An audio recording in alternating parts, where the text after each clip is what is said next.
There's a threshold that exists in every empath's life, a line drawn in invisible ink that even they don't know is there until someone crosses it. And when that line is finally crossed, something happens that no one saw coming. The empath doesn't explode.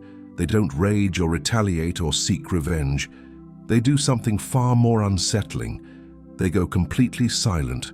They withdraw so quietly, so completely, that it feels like they've vanished while still standing in the room, and the people who pushed them there panic, because they've just encountered something they never thought possible.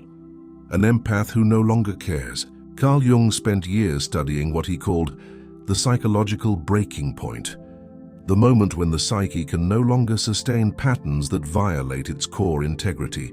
What he discovered about empaths was profound and deeply misunderstood.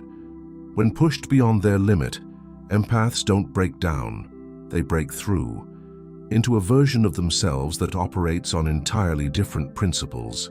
Today, I'm going to show you what Jung observed about this transformation, why it looks like darkness but is actually awakening, and what empaths become when every ounce of their compassion has been exploited one too many times. Jung noticed something in his practice that challenged everything conventional psychology believed about empathic personalities. His most caring, most giving patients would reach a point where something inside them would simply shut off. Not gradually, not through a process of healthy boundary setting, but all at once like a circuit breaker flipping when the system has been overloaded for too long. These weren't breakdowns. They were what Jung called psychic reorganizations. The empath's entire operating system was rewriting itself in real time, and what emerged was someone the people around them didn't recognize. The transformation happens in stages, and Jung documented each one with clinical precision. First comes the silence. The empath stops explaining themselves.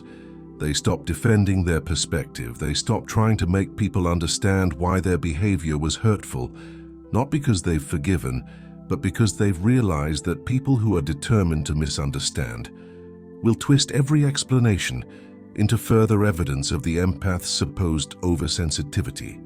Jung called this stage the withdrawal of psychic energy.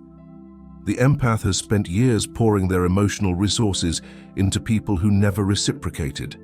And now, suddenly, catastrophically, they're pulling all of that energy back, reclaiming it, hoarding it, protecting it with a ferocity they've never accessed before. What makes this stage so unnerving to observers is its completeness. The empath doesn't have moments of weakness where they almost reach out. They don't get pulled back into drama. They don't respond to manipulation tactics that used to work flawlessly. They've developed what Jung described as psychological impermeability. Nothing gets through anymore. Then comes the observation phase. The pushed empath becomes ruthlessly analytical. They start seeing patterns they'd been blind to for years. They recognize manipulation they'd interpreted as love. They identify one-sided dynamics they'd normalized as friendship. They catalog every instance of disrespect they'd excused, every boundary violation they'd minimized, every sacrifice they'd made that was never acknowledged. Jung found that this phase is when empaths develop what he called the sight. They can suddenly read subtext like it's written in neon. They know when an apology is genuine and when it's just a strategy to regain access. They recognize love bombing. They spot gaslighting before the sentence is finished. They've become fluent in the language of manipulation because they've been subjected to it so thoroughly. This clarity is terrifying to the people who depended on the empath's blindness, because a seeing empath is a dangerous empath. They can't be fooled anymore. They can't be guilted. They can't be love-bombed back into compliance. What happens next is what Jung considered the most psychologically significant transformation. The empath develops detachment, not the healthy kind discussed in therapy, the absolute kind, the kind that feels like ice water running through their veins. They can watch people who once meant everything to them and feel nothing. Not suppressed anger, not bypassed pain, just genuine, complete neutrality. The person's presence doesn't elevate them. The person's absence doesn't devastate them. the person has become psychologically irrelevant. Jung observed that this detachment manifests in specific, observable behaviors. The transformed empath stops attending family events where they're expected to absorb dysfunction. They stop answering calls from people who only reach out when they need something. They stop giving chances to people who've proven through consistent action that they'll never change. But here's what Jung found most remarkable. The pushed empath doesn't become cruel. They become indifferent. And indifference, Jung noted, is far more final than hatred. Hatred still contains connection, still holds energy, still maintains the bond. Indifference severs it completely. The people who pushed the empath too far typically respond with escalation. They'll accuse the empath of being cold, of holding grudges, of thinking they're too good for everyone now.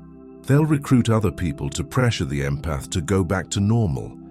They'll alternate between rage and pleading, between attacking and love bombing.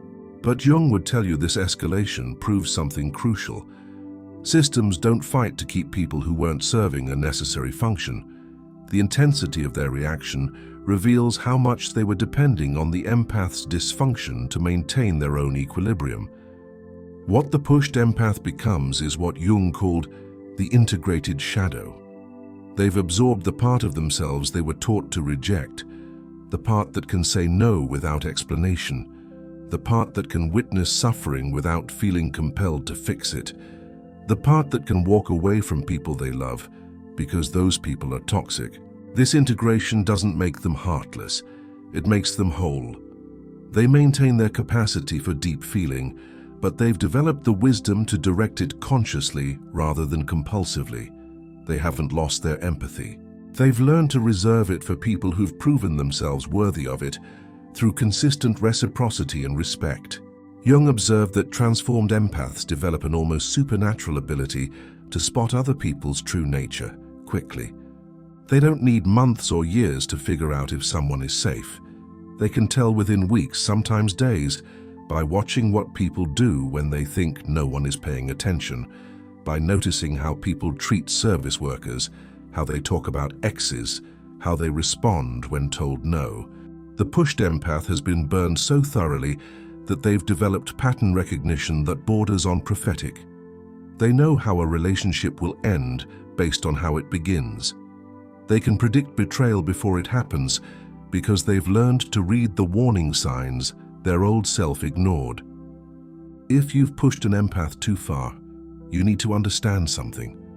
They're not coming back, not because they're stubborn or unforgiving, but because they've finally learned the lesson you spent years teaching them, that you are exactly who you showed yourself to be.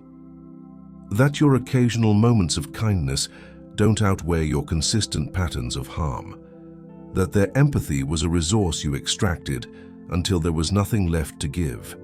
And now they've become someone new. Someone who has learned that the worst loneliness isn't being alone. It's being surrounded by people who drain you and call it connection. Someone who has discovered that their peace is worth more than any relationship that costs it. Someone who has integrated the part of themselves that can finally say no more and mean it with every cell of their being. Jung would tell you that this transformation isn't damage, it's evolution. The empath has become what they always needed to be, not cold, sovereign, not broken, unbreakable, not closed off. Finally, devastatingly free.